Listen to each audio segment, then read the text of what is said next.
Welcome दोस्तों, मैं हूं अर्टकुरु जितेंद्र। आज के वीडियो में एक बहुत ही महत्वपूर्ण जजमेंट बताऊंगा। इसके अकॉर्डिंग मैं क्लियर करूंगा कि पत्नी जब पति के ऊपर मेंटेनेंस का केस करती है तो बहुत सारी पत्नियां क्या करती है कि मेंटेनेंस के केस में झूठ का सहारा लेती है।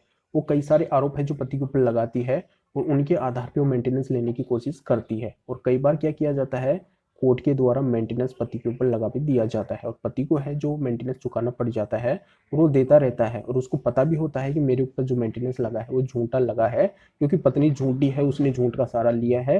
अब इस तरीके से मेंटेनेंस नहीं लगना चाहिए, पर यहाँ पे पति की सुनी नहीं जाती है और पति है जो घबराता रहता है और टेंशन में आके और यहाँ पे डर की वजह से वो पत्नी को है जो मेंटेनेंस देता रहता है। तो आज के जजमेंट में मैं बताने वाला हूँ कि अगर इस तरीके से पति के ऊपर अगर मेंटेनेंस लगा है और वो बिना वजह कर चुका रहा है और यहाँ पे अगर पत्नी की गलती है तो यहाँ पे टेंशन लेने की अब पति को आवश्यकता नहीं है। उस पत्नी को वो मेंटेनेंस जितना भी उसने लिया है वो वापस लौटाना पड़ जाएगा।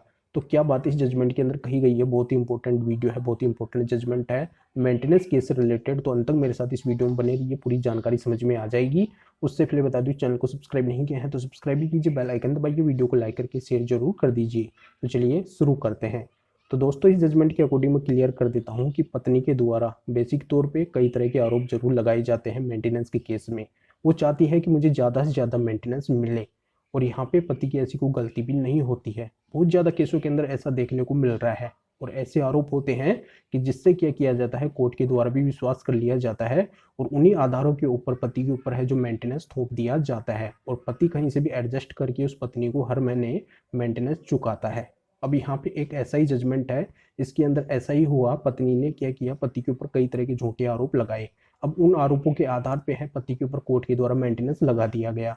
अब पति है जो पत्नी को मेंटेनेंस देता रहा। अब एक दिन ये पता चलता है कोर्ट को, डीवी के केस के अंदर, ये डीवी के केस की बात अपन कर रहे हैं। डीवी के केस में ये मेंटेनेंस लगा था पति के ऊपर और पति है जो मेंटेनेंस पत्नी को दे रहा था। अब उसके अंदर लास्ट में ये साबित हुआ कि यहाँ पे पत्नी ही गलत थी, पत्नी ने ही झूठे आरोप लगाए थे और झूठ का सहारा लेते हुए वो मेंटेनेंस ले रही थी। अब यहाँ पे वो जो केस है झूठा साबित हो गया। अब झूठा साबित हो गया तो यहाँ पे कोर्ट ने क्या किया, पत्नी को पनिशमेंट दिया कि आपने ये जो भी मेंटेनेंस लिया है झूठ का सहारा लेते हुए अब तक, ये सारा मेंटेनेंस आपको चुकाना है, साथ में आपको इसका ब्याज भी पति को देना पड़ेगा। तो इस तरीके से पनिशमेंट दिया गया। अगर आपके केस में भी ऐसा ही है, आप भी अगर पत्नी को मेंटेनेंस दे रहे हैं और यहाँ पे अगर पत्नी है झूठी साबित हो जाती है तो आप भी अपने मेंटेनेंस को वापस ले सकते हैं इस जजमेंट के आधार पे। तो यहाँ पे ये जजमेंट है दिल्ली हाई कोर्ट का, परवीन टंडन वर्सेस तानिका टंडन के नाम से है। वीडियो के डिस्क्रिप्शन में इसका लिंक दिया गया है, उसके ऊपर क्लिक करके इसको अच्छी तरह से रीड करके अगर आपके केस से मिलता हुआ है तो इस जजमेंट को यूज करके फायदा उठा सकते हैं। तो फिर आगे मिलेंगे आपसे नई वीडियो नए टॉपिक के साथ में। आप सभी का बहुत बहुत धन्यवाद।